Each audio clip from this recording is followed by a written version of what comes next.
But there was no need to be ashamed of tears, for tears bore witness that a man had the greatest of courage, the courage to suffer. An abnormal reaction to an abnormal situation is normal behavior. To suffer unnecessarily is masochistic rather than heroic. If there is meaning in life at all, then there must be meaning in suffering. Suffering is an ineradicable part of life, even as fate and death.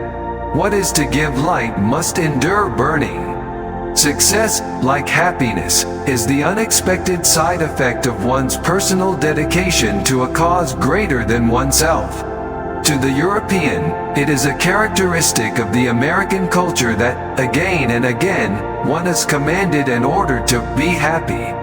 Happiness must happen, and the same holds for success. You have to let it happen by not caring about it. For success, like happiness, cannot be pursued. It must ensue, and it only does so as the unintended side effect of one's personal dedication to a cause greater than oneself, or as the byproduct of one's surrender to a person other than oneself. A man's concern, even his despair, over the worthwhileness of life is an existential distress, but by no means a mental disease. Everything can be taken from a man but one thing, the last of the human freedoms: to choose one's attitude in any given set of circumstances, to choose one's own way.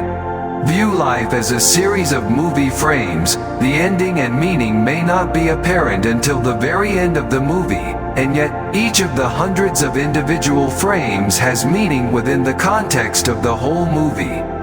The point is not what we expect from life, but rather what life expects from us. Each of us carries a unique spark of the divine, and each of us is also an inseparable part of the web of life. We can discover this meaning in life in three different ways. 1. By doing a deed. 2. By experiencing a value. And 3. By suffering. Man's main concern is not to gain pleasure or to avoid pain, but rather to see a meaning in his life. Our greatest human freedom is that, despite whatever our physical situation is in life, we are always free to choose our thoughts. Each man is questioned by life, and he can only answer to life by answering for his own life.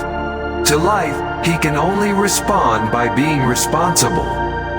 But there was no need to be ashamed of tears, for tears bore witness that a man had the greatest of courage, the courage to suffer.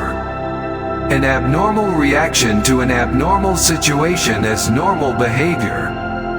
To suffer unnecessarily is masochistic rather than heroic. Ultimately, man should not ask what the meaning of his life is, but rather must recognize that it is he who is asked. Love goes very far beyond the physical person of the beloved. It finds its deepest meaning in its spiritual being, his inner self. Whether or not he is actually present, whether or not he is still alive at all, ceases somehow to be of importance. Live as if you were living a second time, and as though you had acted wrongly the first time. When we are no longer able to change a situation, we are challenged to change ourselves.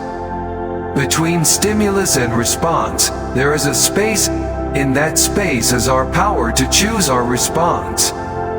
For the meaning of life differs from man to man, from day to day, and from hour to hour. In our response lies our growth and our freedom.